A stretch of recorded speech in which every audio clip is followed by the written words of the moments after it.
this is the part. This is the part where typically I make nice and I talk to you for a few minutes. I make some jokes with you. You see that I'm a nice guy. You connect with me, and we're all cool. But we don't have time for that tonight. So what we're going to do is I'm going to hit you straight and hard. The dude that runs this place said, you got 10 minutes, and I want you to go out there, and I want you to punch them in the face with the gospel. I got 10 minutes. I got 10 minutes to teach the people in the back the meaning of life. You got 10 minutes and we'll find out the meaning of life. And if you take your brain and you chill out for 10 minutes, you may walk away a changed person. 10 minutes and I'll give you the meaning of life, all right? If you want to fight, because it's difficult, isn't it? If you want to nail a hand, if you want to take a nail and you want to pound it in, what do you use? A hammer. If you want to take a screw and you want to put it into a piece of wood, what do you use? If you use a hammer, you're a big dum-dum. All right. You use a screwdriver. You can find out the purpose of almost anything, but let me ask you this. What's the purpose of your life? What's the purpose of you? Is it your job to just eat McDonald's and consume all the things that society wants to turn you into? Is it your job to be a little robot? Is it your job to just do what people want you to do and eat the things that they want you to eat and buy into all the advertising that they want you to buy into? Is that what you're for? All right, then I want to know. If that's not what you're for, then you need to know a little bit about what you are for. So let me just take a second. If you want to find out what something is, you got to go back to the beginning and look when it's made. So I want to take you back, and we're going to look at just 2 verses at why and when you were made.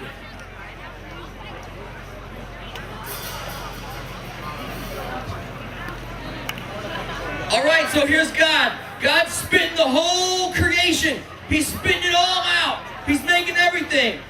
It says, and let the land produce living creatures according to their kinds, livestock, creatures that move along the ground, and wild animals, everything like its kind. And it was so. Because when God says it's so, it's so.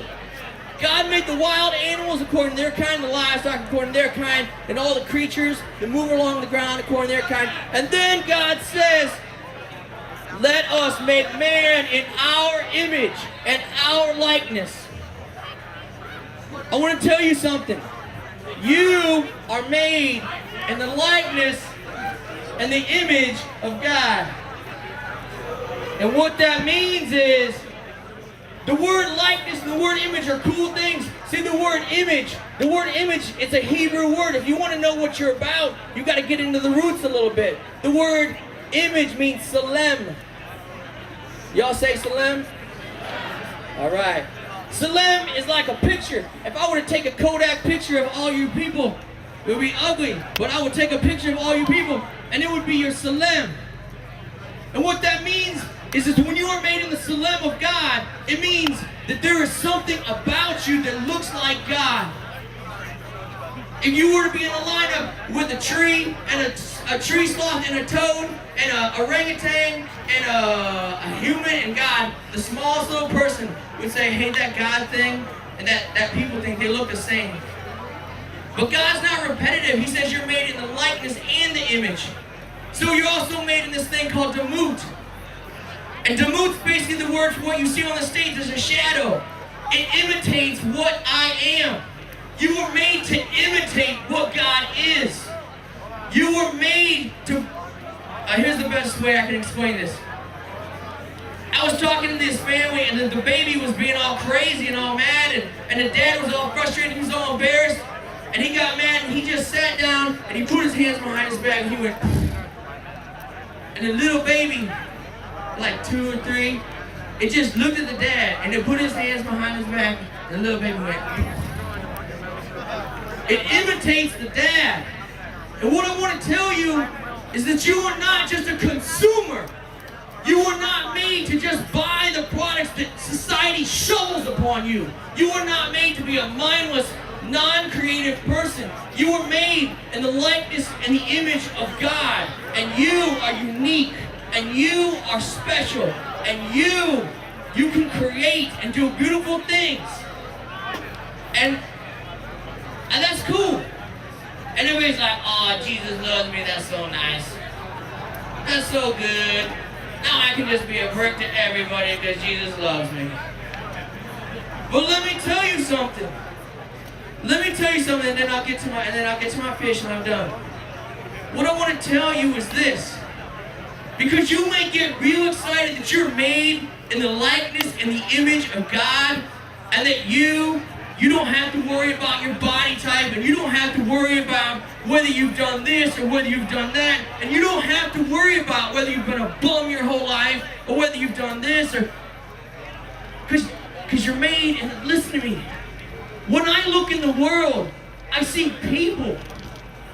I don't see stuff that's just gonna give me what I want. I see people. I see a dude in a white shirt and a black hat. He's listening to the words that I say. And I don't know why, but I see individual faces because you are special. But I got news for you. Everybody look to your left. You see, that person is loved by God just as much as you are. And everybody look to the right. Because that person is loved by God just as much as you are.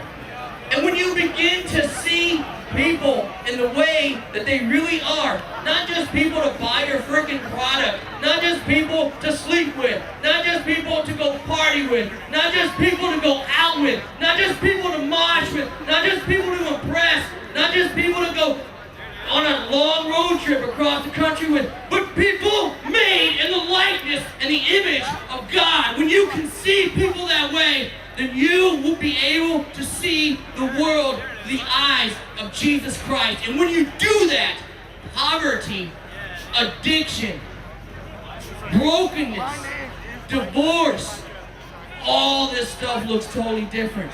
And you begin to walk through life, intersection by intersection, fulfilling your purpose, which is to love people without an agenda. To love people not so that they give you what you want. Jesus doesn't love you because you do something. He hangs on a cross and you spit on him, and he still loves you.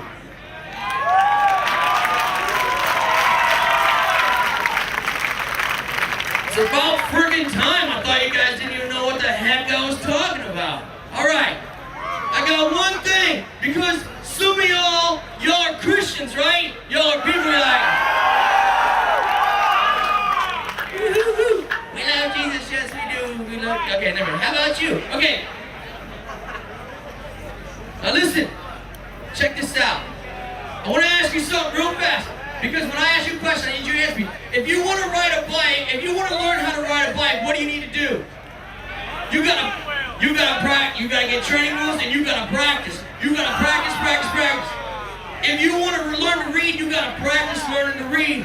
If you want to learn to play the freaking guitar like these dudes are gonna come up here, you don't just wake up one day and I'm just gonna play the guitar and be an SLA dying. Look at me like, dude, why don't you go practice a little bit before you come try to join our band? But let me ask you this: how do you practice following Jesus? Do you practice following Jesus by coming to freaking big giant shows and singing and hanging out? I want you to think about this. You walk through your life for the next 60 days, and every moment you come into that place, you say, how can I love the person without an agenda in front of me right here and right now? You do that for 60 days, and I bet you your life will change. Okay? Now, this is my friend Methuselah. He's a bad man. He is a fish. We call him Methuselah because goldfish don't live very long, alright? So we wanted to give him a name that maybe helped him out. Methuselah, his purpose, his environment is water. He swims. That's what God made him to do. He basically swims and he eats and he poops. That's all he does. He swims. And I want to ask you something. What happens to you when you live outside your purpose? What happens to you when you refuse to love people in front of you, and you just consume and you consume and you consume, and you move from one show to the next show, and one service to the next service, and one message to the next message, and you're like, I wonder why I don't look like Jesus. I can tell you why you don't look like Jesus, because you don't practice the art of being Christian. You just consume Christian crap, and it's totally different. Totally. And if you want to be like Jesus, you got to stay in the environment that you were created for, to love other people moment by moment by moment, replicating the pattern of Jesus Christ. And what you got to do is you got to stay in that environment, because when you step out of that environment, well, let me show you.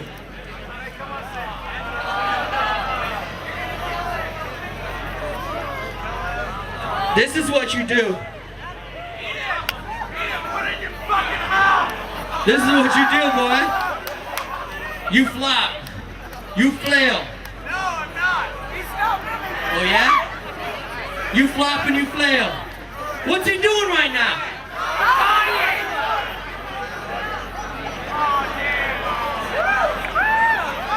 He's dying. He's dying. He's fine.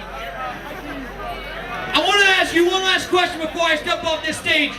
Y'all get all worked up about that fish. Y'all get all worked up because I might hurt that little fish. And there are people, real live people, made in the likeness and the image of God, standing next to you, broken, messed up, hurt, flailing.